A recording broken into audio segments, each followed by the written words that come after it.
헨리 포드가 다음과 같은 말을 했습니다. 사람은 나는 할 수 있다고 생각할 수도 있고 나는 할 수 없다고 생각할 수도 있다. 그런데 자기 생각대로 된다. 이런 말을 했는데 이 말이 맞습니까? 틀렸습니까? 한면으로는 맞고 한면으로는 그렇지 않죠. 일반적으로 말해서 사람은 자기가 뭔 일을 할 때 나는 할 수 있다 이런 자신감이 있으면 마음에 의욕이 생기고 또 숨겨져 있던 잠재력도 발휘될 수 있고 그렇습니다. 또 실제 사람이란 건 뭔가 일을 할 때 할 수 있다 이렇게 생각하면 힘들어도 할 수 있는 방법을 자꾸 생각해내려고 합니다. 그런데 할 수 없어 이렇게 딱 생각하면 조금 힘들어지면 할 수 없는 이유를 자꾸 생각해내려고 그러고 변명거리를 생각해내려고 그러고 그런 약간 성향이 있어요. 그래서 사람은 내가 뭔가 할 수 있다 이런 자신감이 있으면 훨씬 더 그 일을 성사시킬 확률이 훨씬 높아집니다. 일반적으로 말해서 그런 거죠. 그렇지만 항상 그런 건 아닙니다. 오늘 또 이 말씀 봐도 그렇고 모세의 삶을 봐도 그렇고 이 성경 여러 가지 인물을 보면 특히 모세는 자기 스스로 하나님께서 뭔가 일을 맡겼을 때 저는 못합니다. 저는 할 수 없습니다. 이렇게 자신감 없어하고 그랬는데 결국은 일을 해냈어요. 그건 모세가 한 게 아니라 모세에게 임하신 하나님께서 일을 하게 하신 겁니다. 만약 하나님께서 어떤 사람을 통해서 내가 뭔가를 하겠다 이렇게 작정하시면 하나님께서 하게 하실 줄로 믿습니다. 그 사람이 나는 못한다 그렇게 생각해도 하나님께서 하게 하시는 거예요. 나는 능력이 없어 그렇게 말해도 하나님께서 그 사람을 통해서 하려고 작정하시면 하나님께서 그 사람을 통해서 일을 하게 하시는 겁니다.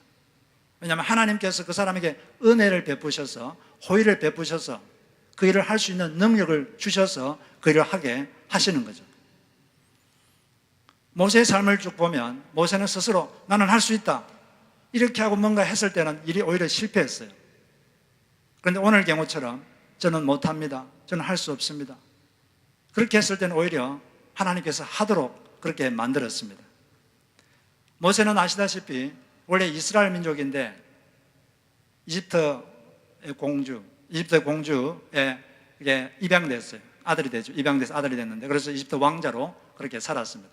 그렇게 살다가 나이가 40쯤 됐을 때 모세의 마음에 어떤 일이 있었는지 사도행전 7장에서 그걸 잘 해설해 주고 있어요. 사도행전 7장 23절부터 25절을 읽어보면 나이가 40 됐을 때 모세의 마음속에 그 당시 이스라엘 민족이 이집트의 노예가 되어 있었거든요. 노예이면서 노동을 하고 아주 힘들게 살고 있었어요. 그때 40세 됐을 때 7장 23절에 보면 내가 이스라엘 자손들을 돌보겠다. 내가 돌봐야겠다. 이 민족을 돌봐야겠구나. 이런 생각이 들었어요. 그런 이제 민족을 돌봐야겠다고 생각했을 뿐 아니라 또 마음속에 어떤 생각이 들었냐면 이스라엘 민족들이 하나님께서 나를 통해서 이 민족을 구원하려고 하는 것을 깨달을 것이다. 내가 이 민족의 구원자다. 내가 이 민족의 해방자다 하는 것을 이 민족들이 깨달을 것이다. 이렇게 생각했어요. 그게 7장 25절에 나와 있습니다. 그렇게 생각하고 자신을 민족의 구원자, 민족의 해방자로 생각하고 자기가 또 왕자니까 할 수 있다고 생각하고 또 이스라엘 민족이 자기를 그렇게 인정해 줄 거야. 이렇게 생각하고 뭔가 일을 저질렀어요. 이집트 사람을 한 명 죽였습니다. 그러면 사람들이 자기를 인정하고 그럴 줄 알았는데 오히려 사람들이 인정하지 않고 배척하고 오히려 나중에는 그것 때문에 일이 잘못돼서 쫓기는 신세가 됐어요. 그래서 도망쳤습니다. 그래서 미디안 광야로 도망을 가게 됐어요. 거기서 40년 동안 미디안 광야는 어디냐면 지금 사우디아라비아의 북부 지역 거기가 미디안 광야입니다. 거기서 40년 동안 그냥 양치는 목동으로 그렇게 살았어요. 그 목자로 아주 평범한 사람으로 40년 살다가 이제 드디어 하나님께서 40년 때가 찼을 때 갑자기 나타나셔서 오늘 우리가 읽은 이런 말씀을 하시는 거예요. 갑자기 나타나셔가지고 말씀하십니다. 이제 내가 너를 통해서 이스라엘 민족을 해방시키려고 한다. 노예로 살고 있는 저 민족을 내가 해방시키려고 한다. 그랬을 때 모세의 반응은 40년 전과 완전히 달랐어요. 3장 11절에 보니까 이렇게 모세가 하나님께 항변합니다. 제가 누구라고 저더러 이스라엘 자손을 애굽에서 해방해내라고 하십니까? 저는 못합니다. 그렇게 말하자 여호와께서 모세에게 말씀하셨어요. 내가 반드시 너와 함께 있으리라. 무슨 말씀이죠? 내가 너와 함께 있어서 내가 너로 하여금 그 일을 하도록 해주겠다. 이런 말씀이죠. 근데 또 그렇게 하죠. 또 모세는 계속 항변합니다. 4장 10절에 보니까 그 많은 사람들을 이끌려면 말을 잘해야 될 텐데 주님, 저는 말을 잘할 줄 모릅니다. 전에도 그랬고 지금 이 순간도 저는 말을 잘할 줄 모릅니다. 저는 못하겠습니다. 그러니까 하나님께서 또 12절에서 이제 가라. 내가 너의 입과 함께 있어서 할 말을 가르치리라. 내가 너에게 무슨 말을 할지 어떻게 말할지 가르칠 테니까 겁내지 말고 하라 그랬어요. 근데 또 모세는 끝까지 말합니다. 제발 보낼 만한 사람을 보내시옵소서. 저는 못하겠습니다. 다른 사람을 좀 보내주십시오.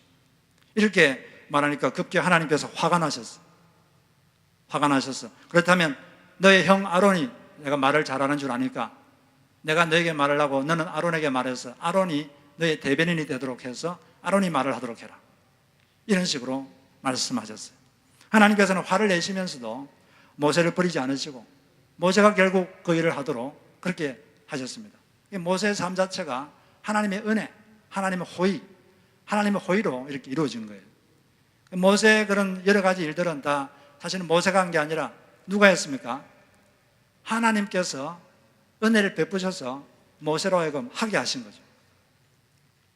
200만 명 되는 그런 민족을 어떻게 그 노예 상태에서 이끌어내서 40년에 걸쳐서 가나안 땅으로 이끌어겠습니까? 하나님께서 하게 하신 것입니다.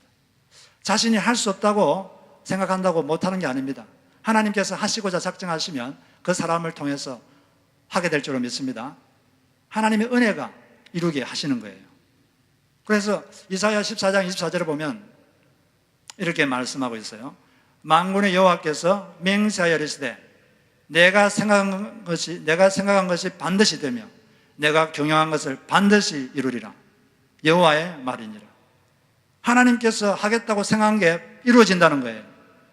그리고 하나님께서 하겠다고 경영한 것, 계획한 것은 이루어진다는 겁니다. 사람이 나는 못하겠다, 나는 할 능력이 없다 그렇게 말해도 하나님께서 하시고자 하면 하나님의 은혜가 이루게 하시는 것입니다. 예레미야에게도 하나님께서 사명을 맡겼어요.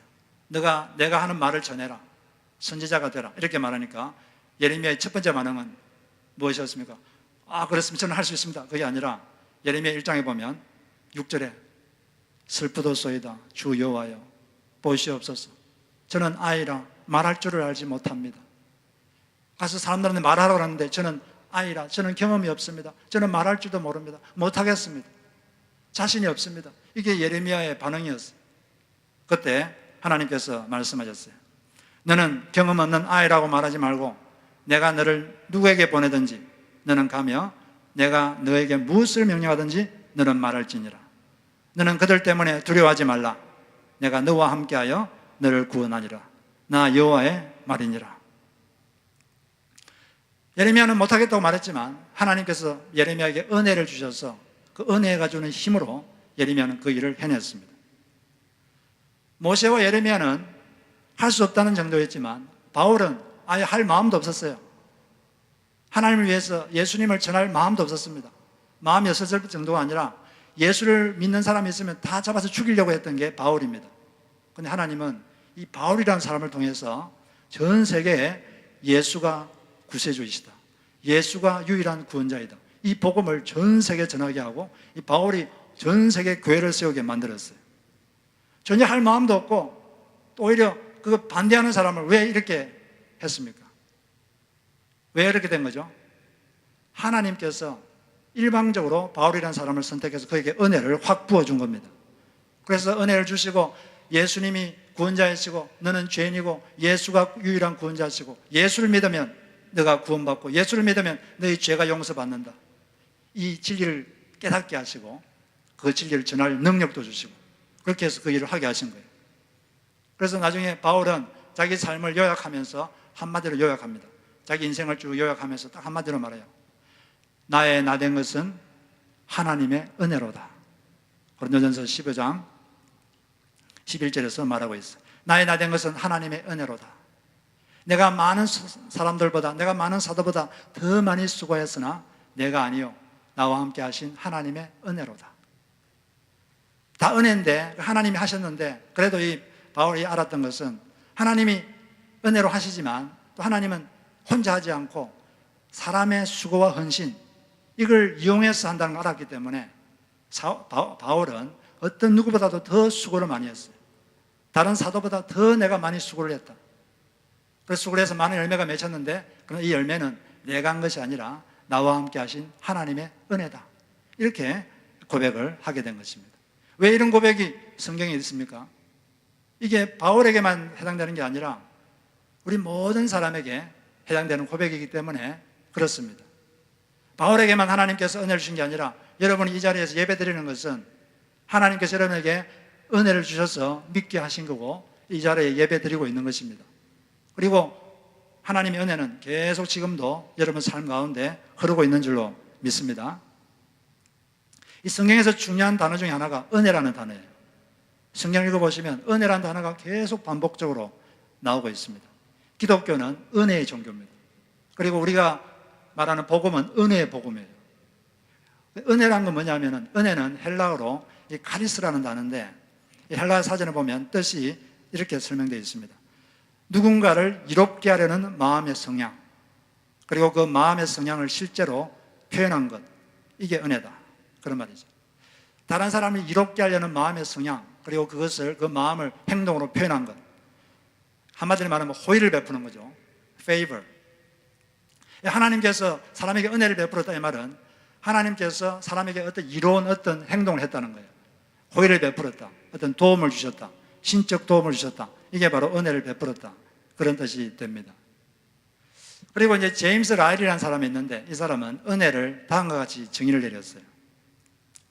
우리를 창조하신 목적, 우리를 부르신 목적을 달성하도록 베푸시는 능력, 이 바로 은혜다, 이렇게 정의를 내렸습니다.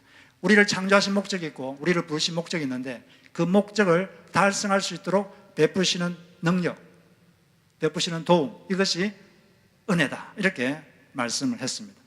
그럴 자격이 없는데 그런 도움을 주시고 그런 능력을 베푸신다는 거죠. 실제로 이 제임스 라일이라는 사람은 그의 인생을 통해서 아주 많은 은혜를 경험했던 사람입니다. 이 사람은 나이가 6세 때 아버지가 강도 행각을 해서 감옥에 갇혔어요. 어머니는 그래서 그런 아버지가 이혼을 하고 이 애를 고아원에다가 맡겼습니다. 고아원에서 혼자 살았어요. 부모 없이. 고아원은, 그 당시 고아원은 되게 힘들었어요. 아주 아이들을 아주 힘들게 만들었습니다. 근데 그 고아원에서는 성경을 의무적으로 읽게 만들었어요. 그래서 자기가 성경을 읽긴 읽었는데 마음에 전혀 와닿지 않았습니다. 그러다가 17세가 되었을 때 1969년도에 고아원을 나왔어요. 나와가지고 그 당시 히피 문화가 미국에 퍼져 있었는데, 거기 문화에 동조돼서 마약을 하고 알코올을 하고, 그리고 이 삶이 아주 방탕한 삶을 살았습니다. 그러다가 어느 주말에 자기 친구를 옆에 태우고 드라이브를 했어요. 드라이브를 하는데 부주의하게 차를 몰다가 큰 사고를 냈습니다. 그래가지고 옆에 있던 자기 친구는 그 자리에서 죽었습니다. 자기는 살았는데. 그래서 체포됐어요. 과실치사죄로. 그 이제 감옥에, 제일에 있으면서 변호사를 선임할 돈을 구하려고 마약을 팔았어요. 마약을 팔다가 또 잡혔어요. 그래가지고 이제 잘못되면 이제 20년형을 받아야 되는 그런 지금 상황에 처하게 됐습니다. 그런 상황에서 이제 달라스 카운티에 제일에서 이제 재판을 기다리고 있는데, 갑자기 이 고아원에서 들었던 성경 구절이 갑자기 생각났습니다. 로마서 8장 28절, 하나님을 사랑하는 자, 곧 그 뜻대로 부르심을 입은 자들에게는 모든 것이 합력하여 선을 이루느니라. 그 말씀이 떠올랐어요. 떠오르면서 주님께서 자기의 마음속에, 자기 내면에 다음과 같이 말씀하는 것을 느꼈습니다. 그걸 어떤 깨달음이 왔어요. 너 방식대로 사니 어떻게 이렇게 되지 않았느냐? 내 방식대로 살면 너가 깜짝 놀라도록 해주마. 그런 마음이 들었습니다. 너 방식대로 살아서 이렇게 되지 않았느냐? 내 방식대로 살면 너가 깜짝 놀라도록 내가 해주마. 그런 내면의 어떤 음성이 들리는 것 같았어요. 그래서 그때 그는 예수님을 자기의 삶의 주인으로 모셨습니다. 예수님을 마음에 믿기로 작정했어요. 그리고 이제 검사가 유죄를 인정하면 2년형으로 감해주겠다, 그런 말을 해서 유죄를 인정하고 2년형을 살게 되었어요. 그때부터 이 제일에서 성경을 읽기 시작했습니다. 근데 성경이 너무나 마음에 와닿았어요. 특별히 그 로마서 8장 28절 그 말씀은 아주 잘 박힌 못처럼 굳건히 마음에 자리 잡았습니다. 1년쯤 형을 살다가 마음속에 이제 가석방 됐으면 좋겠다 이런 마음이 들어서 가석방 되게 해달라고 간절히 하나님께 기도를 했습니다. 그 기도를 하다가 어느 날 성경을 보고 있는데 그때 마가복음 5장 19절 말씀을 읽게 됐어요.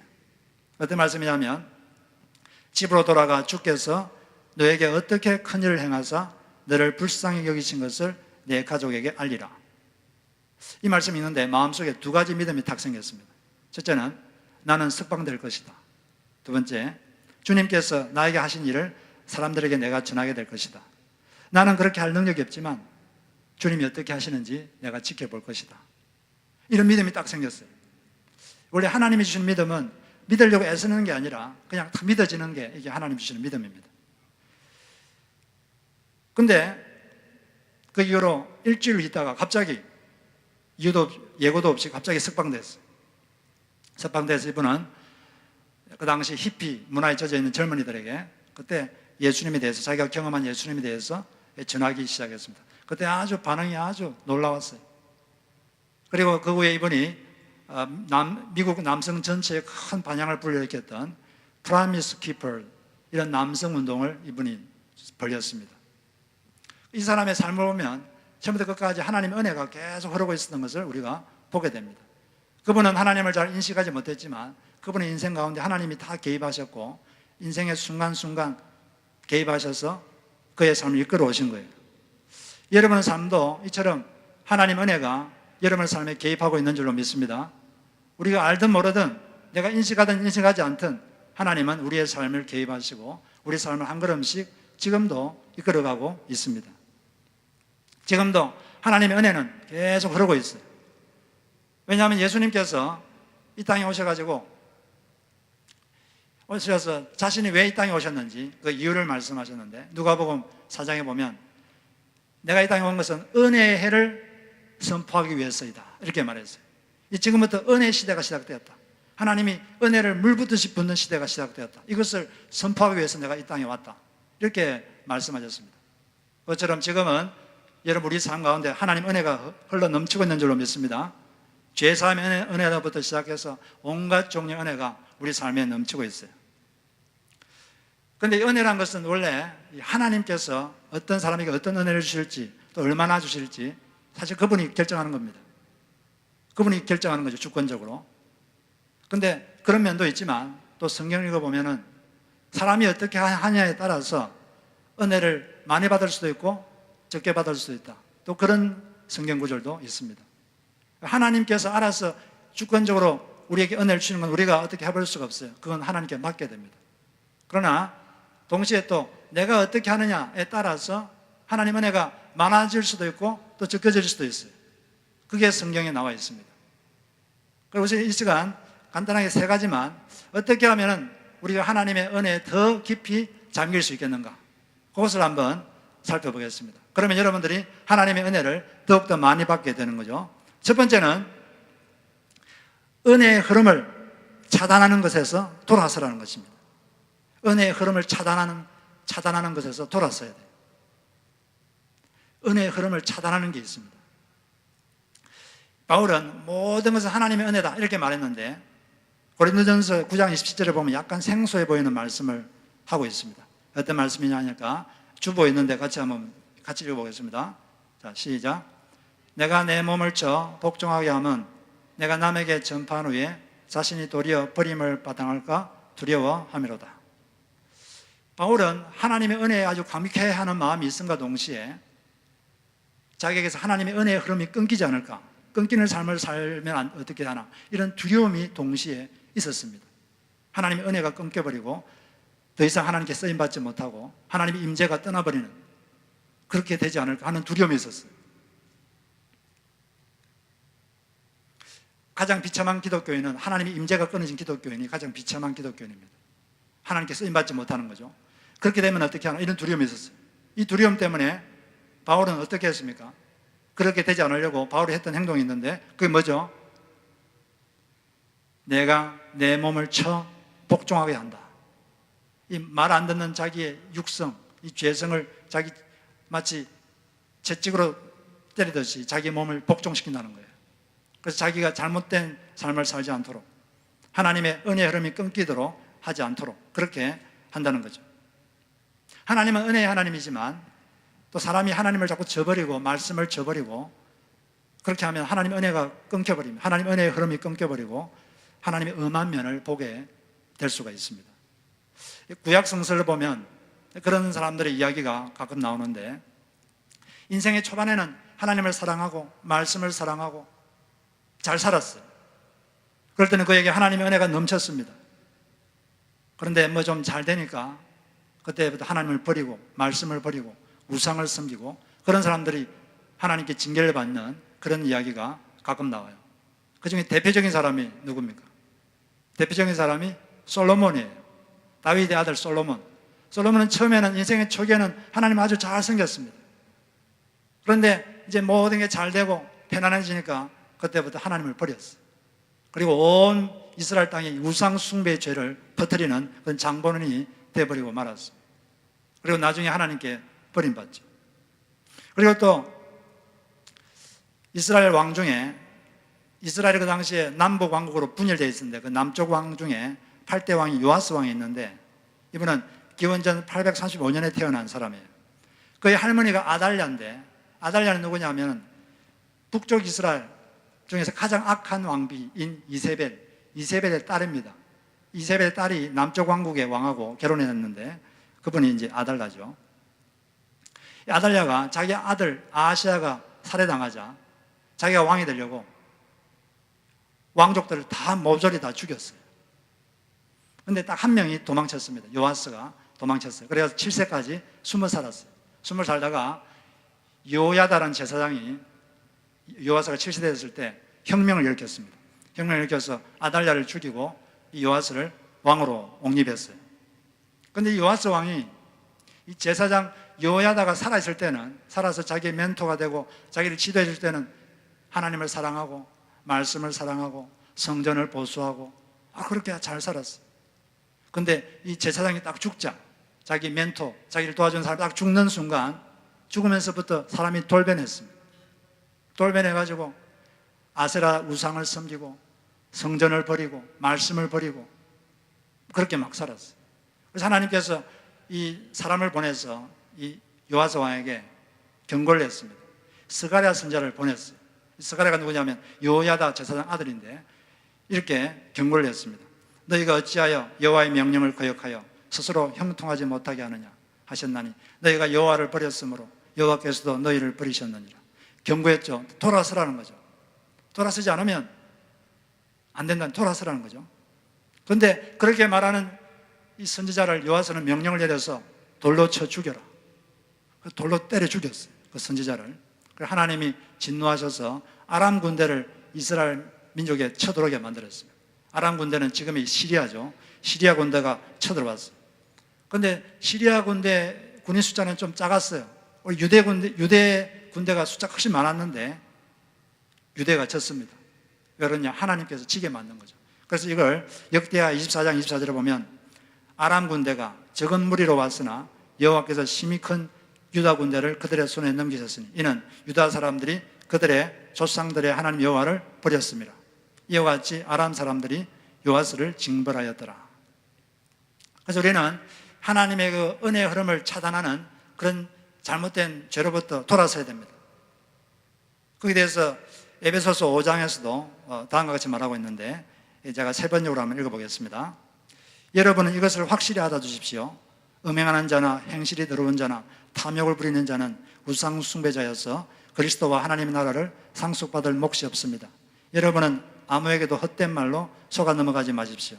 이런 일 때문에 하나님의 진노가 순종하지 않는 사람들에게 내리는 것입니다. 그러므로 여러분은 그런 사람들과 짝하지 마십시오. 여러분이 전에는 어두움이었으나 지금은 주님 안에서 빛입니다. 빛의 자녀답게 사십시오. 안 믿는 자들처럼 살지 말고 믿는 자답게 이렇게 살라는 거죠. 그럴 때 하나님의 은혜가 계속 흐른다는 겁니다. 그래서 우리는 은혜의 흐름을 차단하는 것에서 돌아서서 계속 하나님 은혜가 여러분 가운데 충만하게 임하도록 하시는 지혜로운 여러분들이 되시기를 바랍니다. 그리고 또 두 번째로 이 하나님 은혜가 우리가 더 많이 받기 위해서는 은혜 받는 자리로 더 적극적으로 나가야 돼요. 은혜 받는 자리로 더 적극적으로 가야 됩니다. 은혜를 받기 위해서는 은혜가 있는 자리로 나가야 됩니다. 히브리서 4장 16절에 다음과 같이 되어 있어요. 같이 한번 읽어보겠습니다. 히브리서 4장 16절. 다 시작.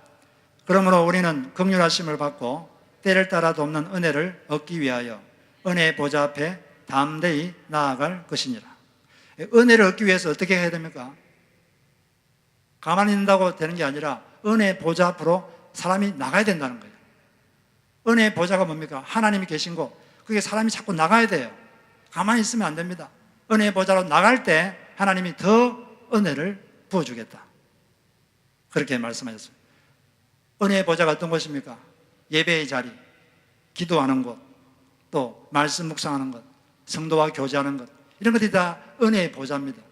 하나님의 은혜가 흐르고 있는 곳, 그곳에 가야 된다는 거죠. 가야지 하나님의 은혜가 우리에게 임한다는 겁니다.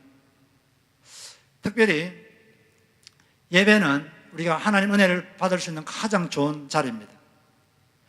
여러분들이 인생을 살면서 여러분 인생을 한번 쭉 회고해 보면 여러분들이 신앙이 쭉 자라는 때가 있었고 자라지 못한 때가 있었어요. 믿음이 자라고 자란 때가 있었고 안 자란 때가 있었는데 언제 믿음이 자라고 언제 안 자라냐면은 예배에서 은혜를 받는 때는 믿음이 자라고 예배를 통해서 은혜를 못 받을 때는 믿음이 안 자라요. 그래서 예배에서 은혜를 받느냐 안 받느냐, 이것은 여러분의 신앙 성장에 아주 밀접한 영향을 가집니다. 예배에서 은혜를 못 받으면 믿음이 잘 안 자랍니다.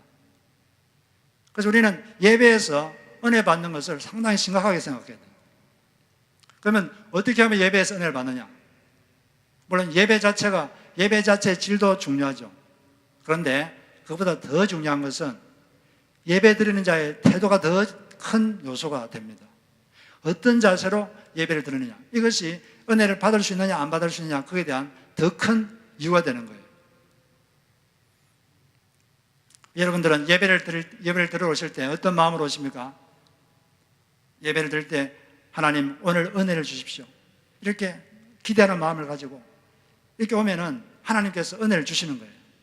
우리가 많은 기도도 해야 되지만 반드시 해야 되는 기도는 예배 드리기 전에 하나님 제게 오늘 은혜를 주시옵소서, 제게 말씀해 주시옵소서, 이런 기도를 꼭 하시길 바랍니다. 그런 기도는 반드시 응답됩니다. 어떤 사람은 어떤 예배를 통해서 은혜를 받는데 어떤 사람은 전혀 은혜를 못 받는 사람도 있어요. 그게 뭐냐면 내가 어떤 자세로 예배를 드느냐, 이게 상당히 중요하다는 것입니다. 예배 드릴 때 우리가 준비된 마음으로 이렇게 오는 것하고 허겁지겁 늦게 와가지고 앉아서 예배 드리는 것하고 그게 질이 다르죠. 큰 차이가 있습니다. 여러분들도 우리 예배가 언제 시작합니까? 12시 45분에 시작하는데 예배 시간 전에 한 5분 전에 10분 전에 오셔서 기도로 여러분 준비하십시오. 하나님 오늘 예배를 통해서 은혜를 받게 해주시옵소서, 하나님 오늘 예배를 통해서 제게 말씀해 주시옵소서. 그렇게 간절히 기도하면 하나님께서 반드시 그 기도를 들어주십니다. 예배 드릴 때도 여러분 적극적으로 참여하셔야 돼요. 예배는 구경하는 게 아닙니다. 예배는 구경하는 게 아니라 예배는 참여하는 거예요. 모든 예배 순서에 여러분 적극적으로 참여해야 됩니다. 물론 다 참여하고 있지만 더 적극적으로 참여하는 거예요. 이 찬양 부를 때는 전심으로 찬양하십시오. 여러분 낼 수 있는 큰 소리를 내서 마음으로 찬양하십시오. 그럴 때 은혜가 더 넘칩니다. 그리고 이 말씀을 설교를 들을 때는 하나님께서 제게 말씀해 주십시오, 이런 자세를 가지고 여러분 들으시길 바라요. 그리고 하나님 오늘 한 가지 제게 도움을 하나님께 얻게 해 주십시오, 이런 마음을 가지고 설교를 들으면 그게 설교가 들립니다. 근데 그런 마음이 없이 그냥 주일 왔으니까 안 들을 수는 없고 그런 마음을 하면 이 설교에 잘 들어오지가 않아요. 여러분들이 이렇게 귀한 시간을 내가지고 왔는데 그냥 왔다 그냥 가면 얼마나 그게 낭비가 되겠어요. 마음속에 꼭 이런 기도를 하고 그렇게 말씀을 들으시기를 바랍니다. 그리고 이제 말씀을 듣다가 뭔가 마음에 와닿는 게 있고 그러면 여러분 아멘 이런 소리도 하시기 바랍니다. 고개도 끄덕끄덕거리시고 그러면은 설교자가 격려를 받잖아요. 근데 그러지 않고 막 졸고 막 밑에 보고 막 낙서하고 막 그러면 설교자가 설교하다가 아무 도움이 안 되는구나, 빨리 설교를 끝내야겠다, 이런 마음이 드는 거예요. 서로 격려하면서 살면 얼마나 좋습니까? 자주 여러분 마음에 뭔가 와닿으면 아멘 이렇게 큰 소리하고 부끄러우면 작은 소리라도 이렇게 하시고, 그리고 설교 끝나면 꼭 이렇게 한 가지를 여러분 붙잡아야 돼요. 설교가 끝나면 하나님 한 가지 제게 도움되는 게 무엇입니까? 이걸 한 가지를 붙잡았어요. 두 가지도 필요 없어요. 한 가지만 붙잡고 그걸 가지고 생각을 하세요. 사람이 생각이 게으르면 얻지를 못합니다. 생각을 부지런히 해야 돼요. 이 말씀을 어떻게 내 삶에 적용할까? 혹시 내가 고칠 건 없는가? 내가 바꿔야 될 건 없는가? 한 가지. 그걸 꼭 그렇게 생각할 때 여러분의 말씀을 통해서 여러분의 삶이 변화될 수가 있는 것입니다. 그리고 헌금할 때는, 헌금이라는 것은 물질이라는 게 되게 귀한 거잖아요. 제일 귀한 거지 않습니까? 헌금하는 것은 자기를 바치는 거예요. 헌금 바구니 올 때 그냥 습관적으로 들이지 마시고 저를 바칩니다, 저를 하나님께 바칩니다, 이런 마음으로, 기쁜 마음으로 헌금하는 것입니다. 억지로 하지 마십시오. 그렇다고 또 인색하고도 하지 마시고 자기를 바치는 마음으로 하나님께 헌금하는 거예요. 기도할 때는 믿음으로 기도하시고, 기도할 때도 적극적으로 참여하십시오. 조용히 기도할 수도 있지만 소리를 내서 기도하면 기도가 훨씬 집중이 잘 됩니다. 그런 걸 연습해 보시고, 그렇게 하면 점점 더 기도가 발전이 되고 예배가 더 은혜가 되고 그런 충만한 은혜가 있을 줄로 믿습니다. 그래서 반드시 여러분 예배 참석할 때 기대하는 마음으로 하나님 오늘 예배를 통해서 제게 은혜를 주시옵소서 기도하시고 기대하시면서 참여하시길 바랍니다. 적극적으로 예배를 참여하셔서 은혜를 받으시기 바라요. 그리고 마지막으로 다른 사람에게 은혜를 베풀 때 더 큰 은혜를 하나님이 주십니다. 마태복음 5장 7절에 보니까 긍휼히 여기는 자는 긍휼히 여김을 받으리라. 긍휼이라는 것이 은혜와 비슷한 말인데 불쌍히 여기고 자비를 베푸는 거죠. 내가 다른 사람에게 긍휼을 베풀고 은혜를 베풀면 하나님도 더 긍휼을 베풀어 주시고 은혜를 베풀어 주신다는 거예요. 다른 사람을 불쌍하게 여기고 다른 사람을 용서해 주고 축복하고 도와주고 그렇게 해야 됩니다. 제가 이번 주에 어떤 분의 간증을 듣고 좀 많은 생각을 하게 됐는데, 제가 어제도 좀 말씀드렸지만 그분은 다른 사람이 자기 마음에 상처를 주고 마음을 아프게 하면 그때부터 그 사람을 막 축복한다고 합니다. 막 축복만 하는 거예요. 마음을 상처를 주고 아픔을 주고 자기를 배신하고 그러면 그때부터 계속 그 사람을 축복합니다. 마음이 아프니까 마음을 상쇄시키기 위해서 자꾸 축복하면 마음이 이렇게 부드러워지고 마음이 컨트롤된다는 거예요. 안 그러면 자기가 실수할 수 있기 때문에 계속 축복을 한다고 합니다. 어떨 때는 너무 상처를 크게 받아서 어떨 때는 6개월 동안 계속 그 사람을 축복하고 그렇게 했다고 합니다. 그랬더니 조금 지나서 마음의 용서가 되고 그 사람에 대해서 마음이 부드러워지고 마음을 잘 컨트롤할 수 있었다. 그런 간증을 제가 들었습니다. 이 신약 성경의 가장 좋은 축복문이 뭡니까? 요한 3서 2절 영혼이 잘된 같이 범사가 잘 되고 강건하게 해주십시오. 하나님 그 사람이 영혼이 잘되게 해주십시오. 또 영혼이 잘된 같이 하나님이 잘되게 해주시고 건강하게 해주시옵소서. 이렇게 여러분 축복을 해보세요. 여러분 마음을 아프게 하고 힘들게 한 사람이 있으면 그때부터 여러분 축복하시길 바랍니다. 그럴 때 하나님께서 그 소리를 들으시고 여러분 마음을 만져주시고 또 그 사람도 혹시 잘못한 게 있으면 그분의 잘못도 깨닫게 해주시고 하나님 은혜가 여러분 모든 사람들에게 임하게 되는 것입니다. 우리의 인생은 이처럼 은혜로 되는 거예요. 하나님께서 뭔가를 하시겠다고 작정하시면 우리의 무능함과 우리의 자신 없음에도 불구하고 하나님께서 이룰 줄로 믿습니다. 하나님이 이루시는 거예요. 그렇지만은 또한 우리가 어떻게 하느냐에 따라서 은혜를 덜 받을 수도 있고 더 받을 수도 있습니다. 여러분 하나님의 은혜의 흐름을 차단하는 그런 것에서부터 돌아서시기 바라요.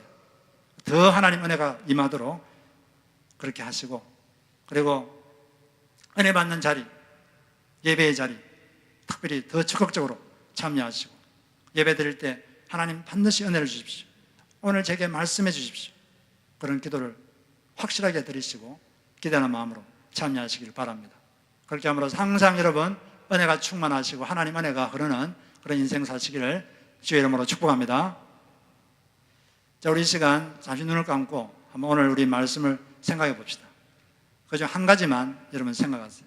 한 가지 내게 도움되었던 게 뭔가, 그걸 생각하시고 그걸 어떻게 내가 내 삶에 적용하고 이것이 나에게 어떻게 내 삶에 도움이 되도록 할 것인가, 곰곰이 좀 생각을 해보시기를 바랍니다. 자, 우리 찬양하면서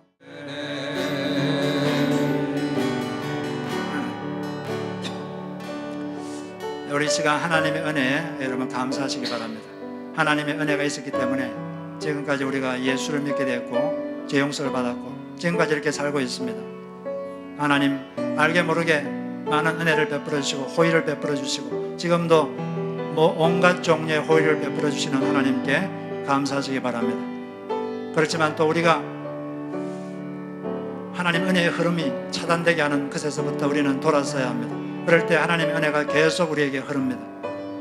그리고 은혜의 보좌 앞에 담대히 나가야 됩니다. 은혜의 보좌 앞에 좀 더 적극적으로 준비된 마음으로 예배의 자리, 은혜의 자리로 자꾸 나갈 때 하나님 은혜가 더 넘치게 되는 것입니다. 하나님, 그런 인생 살 수 있도록 해주시옵소서. 또한 다른 사람에게도 은혜를 베풀고 긍휼히 여기고 불쌍히 여기고 마음에 상처 준 사람이 있더라도 축복하고 그런 사람에 대해 더욱더 하나님 은혜를 충만히 받는 그런 인생 될 수 있도록 하나님 도와주시옵소서. 같이 우리가 통성으로 하나님 앞에 기도하겠습니다.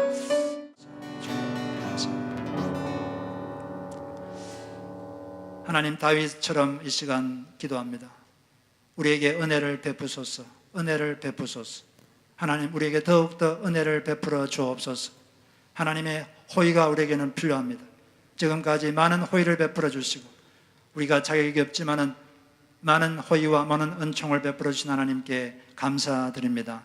하나님, 우리가 더욱더 하나님의 은혜 보좌로 담대히 나갈 수 있도록 하여 주시옵소서. 더 풍성히 하나님의 은혜 흐름에 우리 몸을 잠글 수 있도록 하는 그런 지혜로운 자들이 될 수 있도록 하여 주시옵소서. 우리 예배 때마다 은혜가 넘치게 하시고 하나님 은혜를 기도하면서 예배 드릴 수 있도록 하여 주셔서 예배에 성공하는 자들이 될 수 있도록 하여 주시옵소서. 예배의 은혜를 받게 하여 주시고 그것이 믿음을 자라게 하고 신앙을 자라게 하는 그런 원동력이 되도록 하나님께서 매 예배마다 주님께서 축복하여 주시고 주의 성령께서 힘있게 우리 가운데 임재하여 주시옵소서. 주님께서 능력으로 간절히 우리 가운데 임하기를 간절히 부탁드립니다. 예수님의 이름으로 기도드립니다. 아멘.